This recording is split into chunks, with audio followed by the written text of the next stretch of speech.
नमस्कार दोस्तों, daily dose में आप सभी का स्वागत है। New makes the news. आज हम दो खबरों के बारे में बात करेंगे जो दोनों रशिया और यूक्रेन वॉर से संबंधित है, जिसे आज 500 दिन पूरे हो गए हैं। ज़ेलेंस्की ने युद्ध के 500वें दिन यूक्रेन को बहादुर बताया, लेकिन दुर्भाग्यवश 8 लोगों की मौत हो गई। काला सागर में स्नेक आइलैंड से ज़ेलेंस्की ने बड़े फख्र से कहा, मैं यहाँ से जीत के स्थान से इन 500 दिनों के लिए यूक्रेन के हर सैनिक को धन्यवाद देता हूँ। रूस ने कैसे यूएस के क्लस्टर सामग्री भेजने के ऊपर हताशा की कार्रवाई करार दिया, आइए जानते हैं। यूक्रेन के राष्ट्रपति व्लादिमीर ज़ेलेंस्की ने रूस के आक्रमण के 500वें दिन यूक्रेन की बहादुर सैनिकों की सराहना की।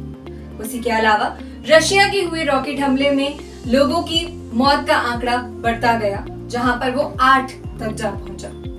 ज़ेलेंस्की ने काला सागर से स्नेक आइलैंड पर खड़े होकर एक क्लिप जारी की, जिसमें साफ दिखाई देता है रूस के खिलाफ यूक्रेन की अवज्ञा का प्रतीक। शनिवार को टर्की की यात्रा समाप्त करते हुए ज़ेलेंस्की ने नाटो में अगले हफ्ते होने वाले शिखर सम्मेलन से पहले एक क्षेत्रीय दौरे के बाद दुनिया के रूढ़िवादी ईसाइयों के नेता पैट्रियार्क बार्थोलोम्यू के साथ युद्ध के सभी पीड़ितों के लिए प्रार्थना की है। इस बीच रशिया के विदेशी मंत्रालय ने उन क्लस्टर हथियारों का यूएस का यूक्रेन को देना इसे एक हताशा कार्रवाई बताया, जिससे मॉस्को के होने वाले अभियान पर कोई प्रभाव नहीं पड़ेगा।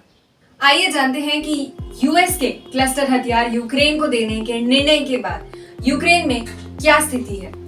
यूक्रेन के रक्षा मंत्री ओलेक्सी रेजनिकोव ने कीव को क्लस्टर बम भेजने के अमेरिका के निर्णय का स्वागत किया है और शनिवार को उन्होंने ये कहा कि इससे यूक्रेनी क्षेत्रों को मुक्त कराने में मदद मिलेगी, लेकिन उन्होंने ये वादा किया है कि रूस में युद्ध सामग्री का इस्तेमाल नहीं किया जाएगा। रेजनिकोव ने कहा कि सेना शहरी क्षेत्र में ऐसे हथियारों का इस्तेमाल नहीं करेगी, लेकिन ये हथियार सिर्फ दुश्मन की रक्षा लाइनों को भेदने के लिए लिए जा रहे हैं। रेजनिकोव ने कहा कि ऐसी सामग्री यूक्रेनी सैनिकों को बचाने में मदद करेगी। उसके अलावा इसके उपयोग का एक सख्त रिकॉर्ड रखा जाएगा। वहीं पर सहयोगियों के साथ जानकारी का आदान प्रदान होता रहेगा। ट्विटर पर यूक्रेन के रक्षा मंत्री ने लिखा, हमारी स्थिति सरल है, हमें अपने अस्थायी कब्जे वाले क्षेत्रों को मुक्त करने और लोगों की जीवन की सुरक्षा करना, इसी की आवश्यकता है। यूक्रेन इन हथियारों का उपयोग सिर्फ अंतर्राष्ट्रीय स्तर पर मान्यता प्राप्त क्षेत्रों के कब्जे को हटाने के लिए करेगा। इस युद्ध सामग्री का इस्तेमाल रूस के माने गए क्षेत्र पर नहीं किया जाएगा। 100 से अधिक देशों में इन क्लस्टर हथियारों की सामग्री प्रतिबंधित है। वे आमतौर पर बड़ी संख्या में स्मॉल बम का इस्तेमाल करते हैं, जो वे एक विस्तृत क्षेत्र में अंधाधुंध तरीके से मार सकते हैं। वहीं पर कुछ ऐसे बम होते हैं जो फटते नहीं हैं, जिन्हें डर्ट का नाम दिया गया है। वो मानव जाति के लिए बहुत घातक हो सकते हैं। मॉस्को ने शनिवार को फिर अमेरिका के इस डिसीजन की आलोचना की है और इसे वॉशिंगटन के रूस विरोधी रुख का एक भीषण उदाहरण बताया है। विदेश मंत्रालय की प्रवक्ता मारिया जखारोवा ने ये कहा है कि एक और आश्चर्यजनक हथियार, जिस पर वॉशिंगटन और कीव इसके गंभीर परिणामों पर विचार किए बिना भरोसा कर रहे हैं। एक और बड़ी खबर शनिवार को ये थी कि टर्की की यात्रा से लौटते हुए यूक्रेनी प्रधानमंत्री व्लादिमीर ज़ेलेंस्की ने अपने साथ मारियोपोल से यूक्रेन के पूर्व गैरिसन से 5 कमांडर साथ लाए। उन्हें पिछले साल कैदियों की अदला बदली के मामले में टर्की में रखा गया था। उनके इस तरह छूट जाने पर रशिया ने इस चीज की काफी निंदा की है। यूक्रेन में नायकों के रूप में पहचाने जाने वाले इन कमांडरों ने पिछले साल बंदरगाह की रक्षा का नेतृत्व किया था, जो रूस द्वारा अपने आक्रमण में कब्जा करने वाला सबसे बड़ा शहर बना था। मारियोपोल में हजारों नागरिक मारे गए थे जब रूस ने 3 महीने की घेराबंदी से सब कुछ बर्बाद कर दिया था।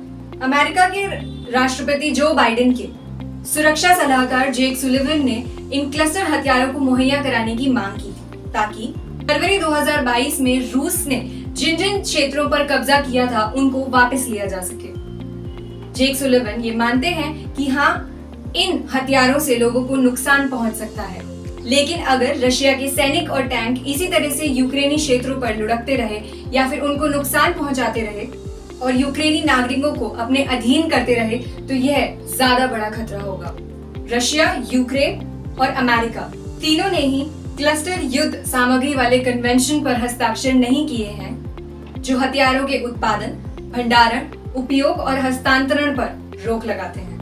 रशिया यूक्रेन के आक्रमण के 500 दिन पूरे हो गए हैं और अब तक ये खत्म होने को नहीं आया है।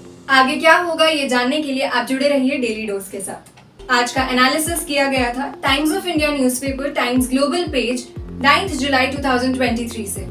साथ ही में द हिंदू के इंटरनेशनल पेज से भी कई खबरें ली गई थी। नई खबरों के साथ जुड़ूंगी। नमस्कार।